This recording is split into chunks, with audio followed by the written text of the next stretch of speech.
Ciri-ciri panjenengan terkena pelet nomor 3 paling sering terjadi. Begini cara menghilangkannya.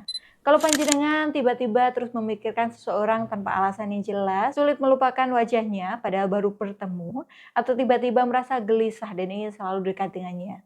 Sebagian orang percaya itu bisa menjadi salah satu tanda terkena pelet.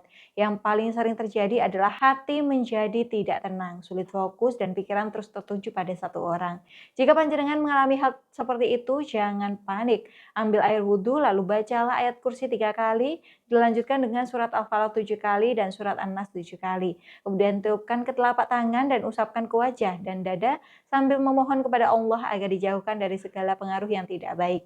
Lakukan amalan ini secara istiqomah setiap malam selama 7 hari berturut-turut sebagai bentuk ikhtiar memohon perlindungan kepada Gusti Allah. Dan jika panjenengan ingin dibantu secara spiritual untuk menghilangkannya, silakan hubungi kontak layanan saya di bio sekarang. Salam Rahayu.